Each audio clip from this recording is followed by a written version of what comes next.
No-show pa rin sa NBI si dating Ateneo coach Tab Baldwin pero nangako raw siyang haharap na bukas. Samantala, ibinyahe na pauwi ng Nigeria ang labi ni Divine Adili habang tuloy ang pagbuhos ng mga nakikiramay sa public viewing para kay Rene Baterbonia. Nasa frontline ng balitang yan si Mobile Journal Alexis Ebue. Sa ikatlong pagkakataon, hindi ulit sumipot sa tanggapan ng National Bureau of Investigation ang nagbitiw na head coach ng Ateneo Blue Eagles na si Tab Baldwin. Kaugnay pa rin ito sa imbestigasyon sa pagkasawi ng dalawang student athlete na sina Rene Baterbonia at Divine Adili. Hindi nagbigay ng dahilan si Tab Baldwin pero hiniling ng kanyang kampo na muling ipagpaliban ng imbitasyon sa kanya.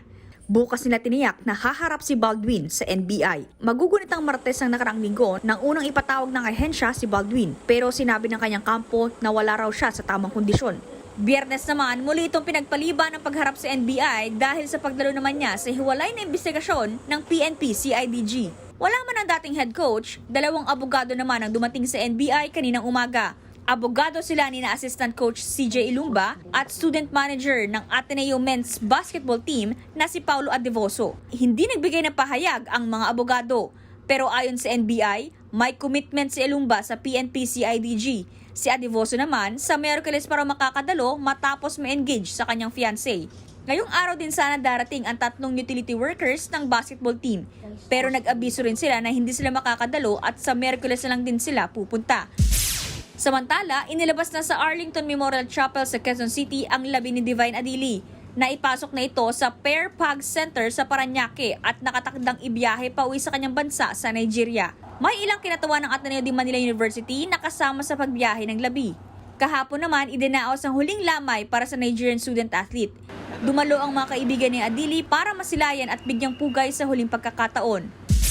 Nagpapatuloy naman ang public viewing sa burol ni Rene Baterbonia sa Talocogon Gymnasium sa Agusan del Sur. Walang patid ang pagbuhos ng mga kaanak, kaibigan at taga-suporta ng atleta. Hanggang bukas na lamang ang public viewing, bago ang kanyang libing sa Miyerkules. Nauna rin nagdeklara ng 40-day period of mourning ang Ateneo Administration na nagsimula noong June 8. Tatagal ito hanggang July 17. Bilang pag-alala kina Baterbonia at Adili, naka-half mass ang watawat ng universidad. Nagbabalita mula sa Frontline, Alexis Ebue, News 5. Mga kapatid, Mean Los Baños po, huwag magpahuli sa mga balita at impormasyong dapat ninyong malaman. Para sa mas malawak na balitaan at diskusyon, mag-follow at mag-subscribe na sa social media pages ng News 5.